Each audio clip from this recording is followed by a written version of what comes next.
Итак, дорогие телезрители, в эфире НВК Саха программа «Про авто 14». Мы обсуждаем темы и поднимаем вопросы, которые касаются безопасности дорожного движения. В течение следующих 25 минут вас ждет много интересной и полезной информации. Итак, смотрите в сегодняшнем выпуске. Статистика происшествий. Что случилось на дорогах республики за последнюю неделю? Для чего нужен ОСГОП или новые требования водителям такси? Что такое возобновление государственного учета транспортного средства? Как проверить штрафы в онлайн-сервисах? «Везу детей безопасно» – всероссийская акция для якутян. А в конце программы, по традиции, рубрика «Тест ПДД», который сегодня сдаст ведущий НВК Саха Павел Никифоров. А в начале выпуска мы предлагаем вашему вниманию обзор происшествий на дорогах нашего региона. На автомобильных дорогах республики с 16 по 22 сентября зарегистрировано 14 дорожно-транспортных происшествий, где пострадал 21 человек, в том числе 5 несовершеннолетних. Так, 19 сентября в Якутске на нерегулируемом перекрестке улиц Лонгинова-Винокурова водитель, управляя автомобилем Toyota Aqua, следуя по второстепенной дороге, не уступил дорогу автомобилю Toyota Ной, который двигался по главной дороге. В результате столкновения 10-летняя пассажирка Toyota Aqua получила ушибы. Девочка находилась на заднем пассажирском сиденье автомобиля и не была пристегнута ремнем безопасности. 17 сентября на федеральной автодороге Колыма произошел съезд автомашины с дороги. Предварительно установлено, что на 72-м километре водитель, управляя транспортным средством марки «Ситрак», не справившись с рулевым управлением, совершил съезд с дороги с последующим опрокидыванием. В результате произошел разлив дизельного топлива. 20 сентября на федеральной дороге Вилюй водитель автомобиля Toyota Corolla Spacia на перекрестке не уступил дорогу автомобилю, двигавшемуся по главной дороге, и совершил столкновение с Toyota Land Cruiser. Пассажирка Land Cruiser получила ушиб левой голени. В ходе проверки установлено, что водитель Toyota Spacia в прошлом году был лишен права вождения и на этот раз также был не трезв. Напомним, за вождение в состоянии алкогольного опьянения предусмотрен штраф в размере до 30 тысяч рублей и лишение прав на срок от 1,5 до 2 лет.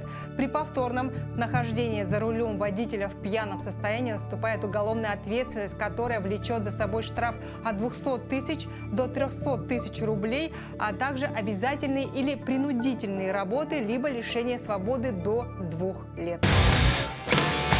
А мы двигаемся далее. Регистрация транспортных средств – требование законодательства нашей страны. За отсутствие этого документа налагается штраф. Поэтому свидетельство о регистрации транспорта есть у всех находящихся в эксплуатации автомобилей. Но что такое возобновление государственного учета транспортного средства? И в каких случаях он требуется, разберемся в следующем сюжете.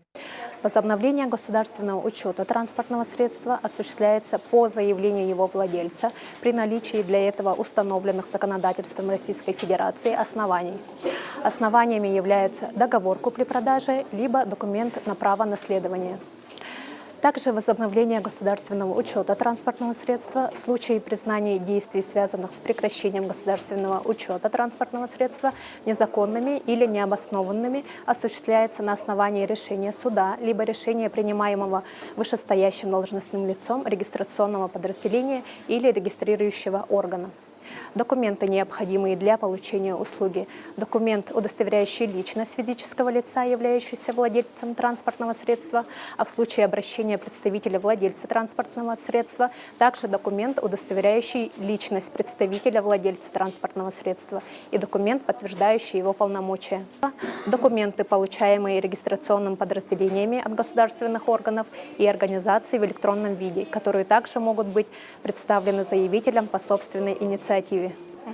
Документы, устанавливающие основания для постановки транспортного средства на государственный учет, внесение изменений в регистрационные данные транспортного средства, прекращение государственного учета транспортного средства или снятие транспортного средства с государственного учета.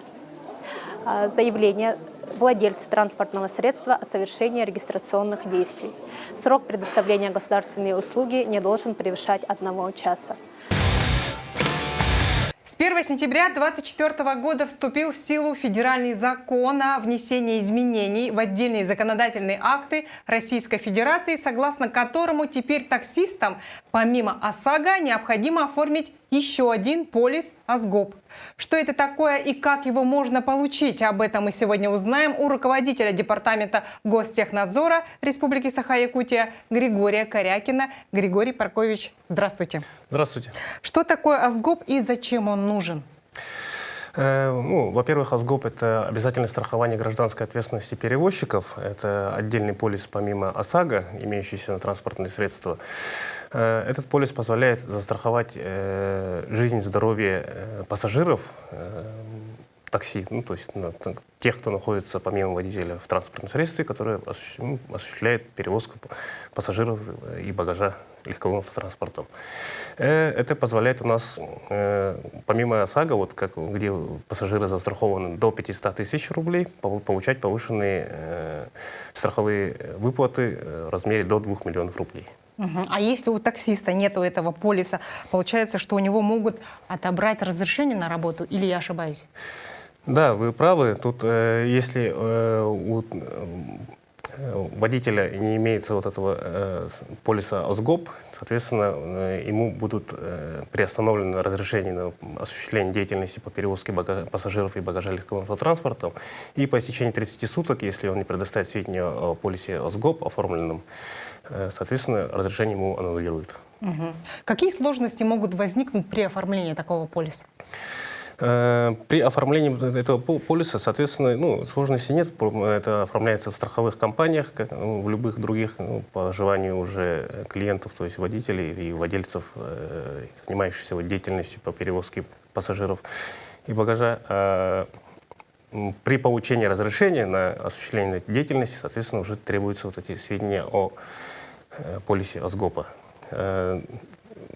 Те у нас водители и службы, которые имеют разрешение, получили до 1 сентября 2023 года, соответственно, эти разрешения у нас действуют до конца срока, которых у них указаны, им предоставлено в соответствии с этим федеральным законом 60 дней на предоставление сведений о оформлении полиса ОСГОП.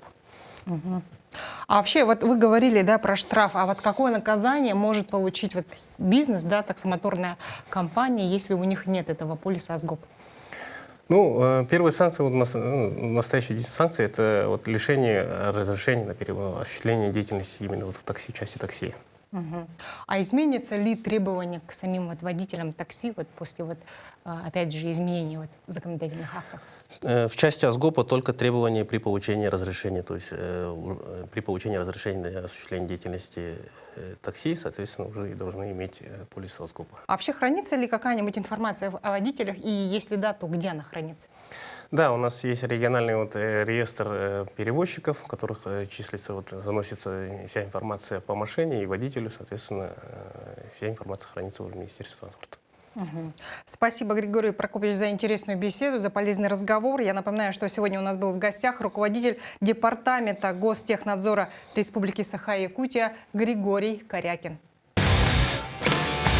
Водитель может не знать о штрафах с камер фото- и видеофиксации, но если такой штраф не уплатить вовремя, это может обернуться такими проблемами, как долг перед службой судебных приставов, суд, дополнительные расходы и даже административный арест на срок до 15 суток.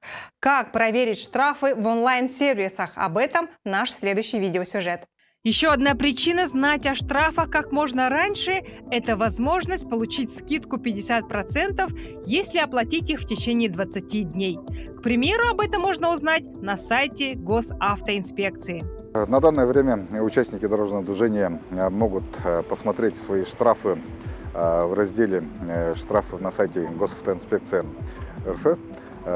Там можно уже посмотреть по водительскому удостоверению и также можно посмотреть штрафы по транспортному средству. Нельзя забывать о госуслугах, но чтобы проверить штрафы по свидетельству о регистрации, водительскому удостоверению или паспорту и заплатить, придется авторизироваться на сайте. И это единственный сервис, который позволяет обжаловать штрафы с камер фото-видеофиксации нарушений. Не упустить новые штрафы можно и в банковских приложениях. Сообщение о нем приходит на электронную почту или пуш-уведомление, а чтобы вы точно не упустили скидку на уплату штрафа, сервис напомнит вам об этом за 5 дней.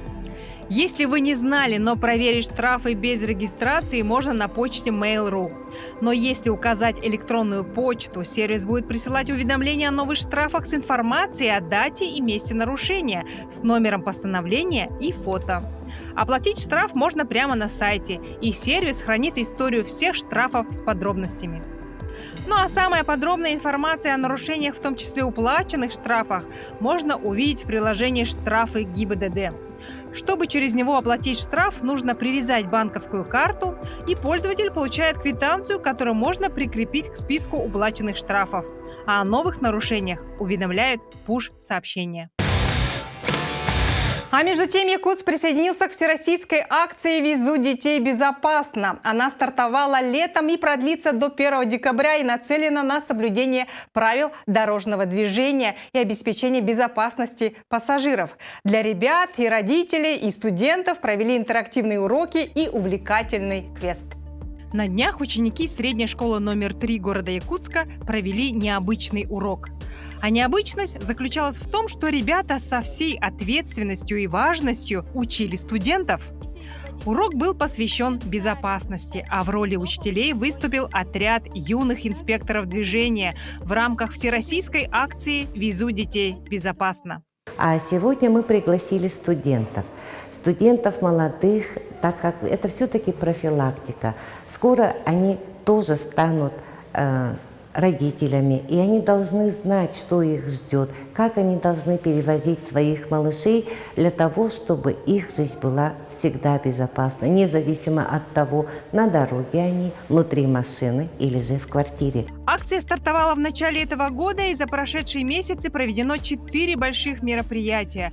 Это викторины, интерактивные игры и выездные рейды, объединяющая цель которых – разъяснить родителям и школьникам правила перевозки юных якутян. А работа отрядов ЮИД – это отличное подспорье в пропаганде безопасного поведения на дорогах. И ребята с огромным удовольствием выполняют свою работу, как, например, Лютов Сергей, который вступил в отряд в феврале этого года. За это время я узнал, что ЮИД – это хорошо очень. Это серьезно хорошее занятие, это выбор будущей профессии. Это жизнь, как бы это искусство какое-то, не знаю. Я стою в этом отряде уже 4 года. Как меня отобрали, я в 4 классе, Яна Евгеньевна собирала всех на кружок «Безопасное кольцо». Мы просто катались на велосипедах и проезжали фигуры. Она поняла, что во мне есть потенциал, взяла меня на отбор. В итоге я прошел этот отбор. Я самый лучший проехал полосу препятствий фигурное вождение на 0 баллов штрафных. В рамках мероприятия юидовцы рассказали о ПДД в музыкально-юмористической форме, провели среди студентов интерактивную игру, поиграли в игры, проверили их знания об основах безопасного поведения на дороге. Сегодняшнее мероприятие очень интересное, очень увлекательное. Юидовцы очень хорошо выступают, очень интересные игры проводят. Что-то новое ты для себя узнал или вспомнил, может быть? Ну, скорее вспомнил, потому что многие, скорее всего, проходили эту тему, но хорошо было вспомнить. Да. Отметим, что в отряд входят самые активные и творческие дети. Они изучают правила дорожного движения, ведут работу по пропаганде безопасного поведения среди детей и взрослых, оказывают активное содействие сотрудникам госавтоинспекции в проведении акций и мероприятий. С удовольствием хочу приступить к нашей постоянной и любимой многими рубрике, в которой горожане проверяют свои знания о правилах дорожного движения. По традиции наш экспресс-тест состоит из 10 вопросов. И сегодня на них ответит телеведущий НВК «Саха» Павел Никифоров. Здравствуйте. Расскажите, пожалуйста, сколько у вас водительский стаж? Сколько я получил в 2016 году, в сентябре, по-моему, уже Получается, около 10, 10 лет, 8 лет. До 8 лет, да. Мгм. Ну и проверим. Вот, наверное, помните, да, еще правила дорожного движения, память еще свежа, и сегодня как раз есть такой шанс проверить ваши знания. Итак, что запрещено в зоне действия этого знака? Движение любых транспортных средств, движение всех транспортных средств со скоростью не более 20 км в час и движение механических и транспортных средств. Ваш вариант, Павел? Но это жилая зона же получается, да? Внутри дворовых территорий, да, территорий. И движение всех транспортных средств со скоростью не более 20 км в час разрешено. Ваш Получается. вариант Мой номер ответ 2. номер 2, да. Так, ответ принят. Следующий вопрос. Поднятая вверх рука водителя легкового автомобиля является сигналом, информирующим вас о его намерении. Первый вариант – повернуть направо, второй – продолжить движение прямо, и третий вариант – снизить скорость, чтобы остановиться и уступить дорогу мотоциклу. В этой ситуации там прямо ехать, если идет мотоцикл с левой стороны, невозможно, так как дороги неравнозначные, знак стоит «уступите дорогу», вот треугольник, да? Получается, мой ответ третий – снизить скорость, чтобы остановиться и уступить дорогу мотоциклисту. Ваш ответ номер 3 принят. Да. В каких случаях разрешается наезжать на прерывистые линии разметки, разделяющие проезжую часть на полосы движения? 4 варианта. Только если на дороге нет других транспортных средств, только при движении в темноте, в темное время суток. Третий вариант – только при перестроении. Четвертый – во всех перечисленных случаях. Во всех случаях. Темное время суток я могу же и днем, и ночью. Или, нет, не только при движении в темное время. Днем почему нельзя? Днем можно. Если нет других транспортных средств. А если есть, если они далеко, то могу же и перестроиться. То И ваш вариант? получается только перестроение. Вариант номер 3. Да, если по логике думать. Ага. Ответ принят. Вариант номер 3. Следующий вопрос. Разрешено ли вам обогнать мотоцикл? Согласно этой картинке, разрешено. Разрешено, если водитель мотоцикла снизил скорость, и запрещено. Дороги равнозначны. Получается, запрещено. Мой ответ 3. Запрещено. Так, ответ принят. Следующий вопрос. В каком случае вы имеете преимущество?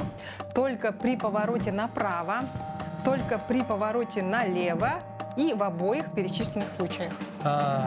В обеих перечисленных случаях номер 3 мой ответ. Так, ответ принят. Каким транспортным средством разрешено продолжить движение? Легковому автомобилю и маломестному автобусу, только автобусу, только легковому автомобилю и обоим транспортным средствам движение запрещено. Получается, если он вытянул руки прямо, только мой ответ будет, наверное, автобусов номер 2. Только автобусу. Ответ Вот принят. микроавтобус, да. Следующий вопрос. В каких направлениях вам можно продолжить движение на перекрестке? Только налево и в обратном направлении, прямо налево и в обратном направлении, и третий вариант – в любом направлении. В любом автобусу туда, и прямо туда, прямо разворот, направо-налево. Если у меня легковой автомобиль, я могу в любом направлении. Третий вариант. Да, третий. Ответ принят. Движение разрешается, согласно этой картинке, только по траектории А, только по траектории Б, по любой траектории из указанных.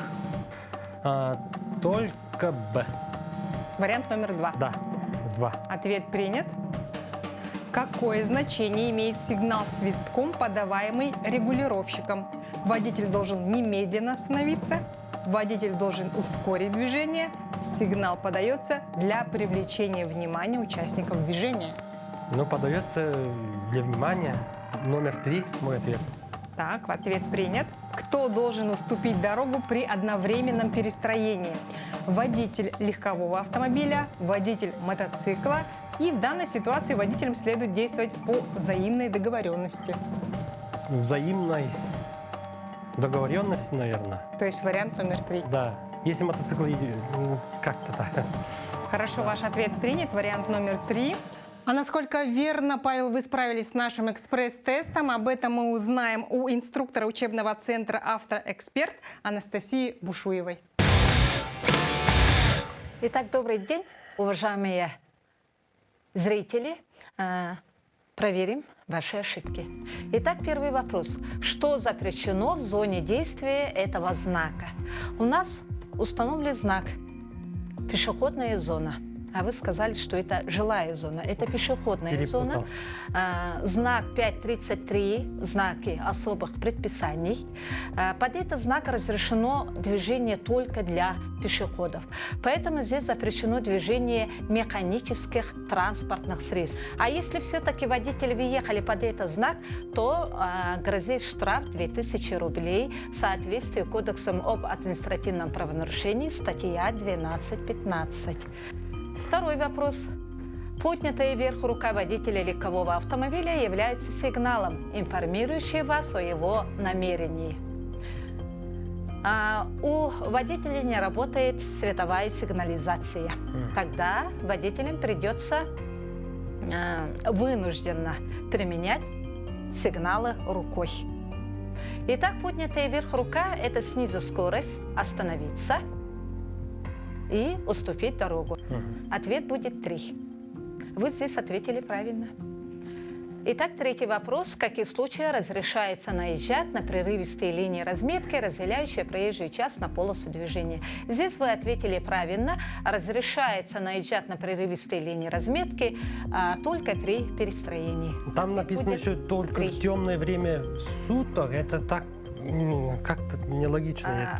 Вообще у нас прерывистые линии разделяют встречные потоки противоположных направлений, поэтому мы их можем пересекать, когда нам нужно перестроиться. Поэтому ответ будет 3.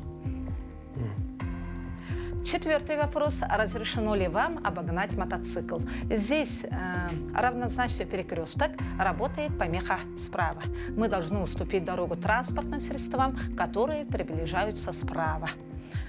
Ответ здесь запрещено. Вы ответили правильно. Пятый вопрос. В каком случае вы имеете преимущество? Перекресток равнозначный, а в равнозначных условиях работает помеха справа. Мы грузовику помеха справа, и независимо, куда мы поворачиваем, мы имеем преимущество. В обоих случаях ответ 3. Правильно. Шестой вопрос. Каким транспортным средствам разрешено продолжить движение? Перекресток регулируемый. Мы видим регулировщика.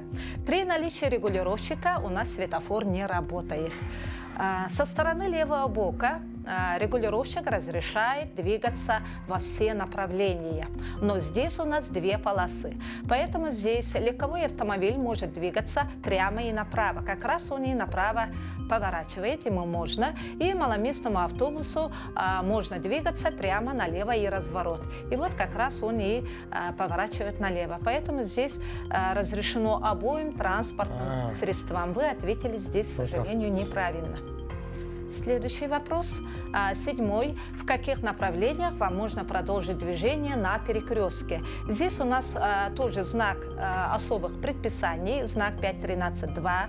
Выезд на дорогу с полосой для маршрутных транспортных средств. Направо это полоса для маршрутных транспортных средств. Обычный поток идет справа налево, поэтому мы здесь можем прямо, налево, а если налево, разрешается всегда разворот. Вы ответили здесь в любом направлении, ответ неправильный. Здесь мы можем двигаться прямо налево и обратном направлении. Ответ 2. Следующий, 8. Движение разрешается. Здесь у нас идет линия горизонтальной разметки 1.11. Нашей стороны прерывистая линия по траектории Б можно, а по А нельзя. Здесь вы ответили правильно, по траектории Б. 9 вопрос. Какое значение имеет сигнал свистком, подаваемый регулировщиком? Но здесь вы ответили правильно. Сигнал подается для привлечения внимания участников движения. Ответ 3. Следующий вопрос. Кто должен уступить дорогу при одновременном перестроении? Перекресток у нас равнозначный, но здесь оба включили легковой правый указатель поворота, мотоцикл левый указатель поворота. Они уже находятся одновременно в положении, тогда работает у нас помеха справа. Здесь вы ответили неправильно. Помеха справа у кого? У легкового автомобиля. Получается, я по картинке думал, да, помеха справа, но по картинке видно, что мотоцикл чуть впереди идет. Значит, независимо впереди или назад, но если вы оба включили указатели поворота, здесь работает помеха справа. Здесь уступает дорогу легковой автомобиль. Водитель легкового автомобиля. Ответ 1. Итак, у Павла 4 ошибки, поэтому нужно еще раз выучить правила дорожного движения. Как вы знаете, правила дорожного движения – это все-таки закон дороги. И каждое строгое наше соблюдение зависит наша безопасность. Вот и подошла к концу наша передача. Дорогие телезрители, соблюдайте правила дорожного движения, будьте бдительны, берегите себя. Всем здоровья. До новых встреч.